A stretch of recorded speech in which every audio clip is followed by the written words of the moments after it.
It's Shane again, and we're going to continue our tour around the world, of the English-speaking world.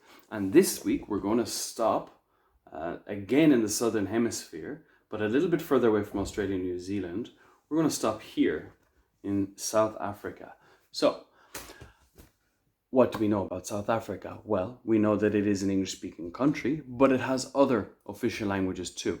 In fact, it has 11 official languages, 12 if you include sign language.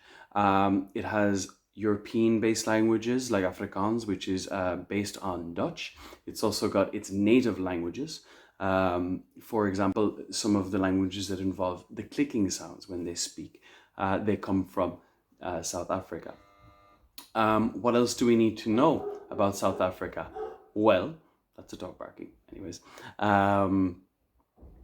it's a very diverse country in food, in sport, in music, in languages, and in culture and race. It's actually known as the Rainbow Nation because of all of this diversity.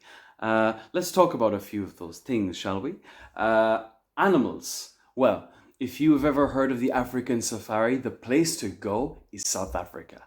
Now, if you think of the safari, you might think of Kruger National Park, which is the big main safari zone and natural reserve in South Africa. You'll see all sorts of animals.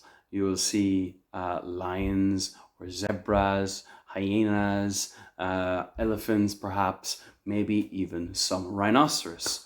Let's continue on to something else. Let's talk about sport. Now, the South Africans are very passionate about their sport. It really brings the whole country together, especially the sport of rugby, because South Africa in the 1990s hosted the Rugby World Cup, and they in fact won in that occasion, and they won the World Cup again in the latest installation, which was last year in 2019. Also famously, it was the first black captain to win a World Cup and hold the Ellis Trophy. So there's some interesting information for you. What else do we need to talk about when we're talking about South Africa? Well, of course, the music, the dancing. They're such a proud cultural nation, and they've got some of the most amazing jazz musicians. Quite a lot of jazz musicians, in fact, have come from South Africa. The dancing, they love to dance.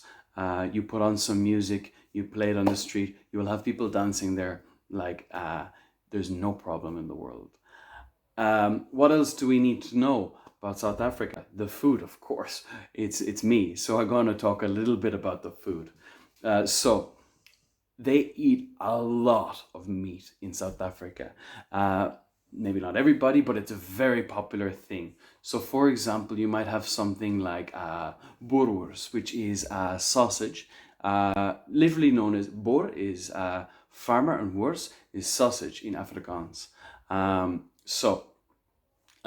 The farmer sausage is a sausage that contains up to 90% or more of meat. In fact, if it has any less meat than that, it is not considered boerewors. You've also got biltong. Now it's a dried spiced meat. It's kind of like a jerky, which is the same thing as you might have in America, or dried cured meat. Okay.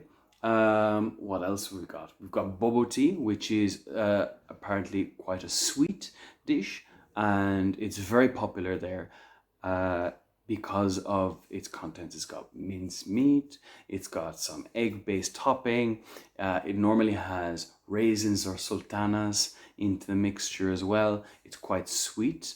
It includes some curry, turmeric, and other small spices as well.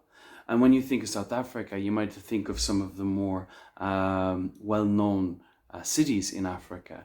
For example, Pretoria, Cape Town, where Nelson Mandela stayed quite close to Robben Island. You also see there in Cape Town, Table Mountain, which is one of the landmarks and one of the natural wonders of the continent of Africa.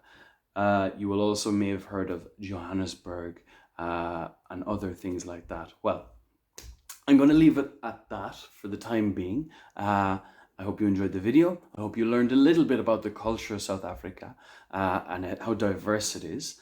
And we'll see you next week. Take care. Bye.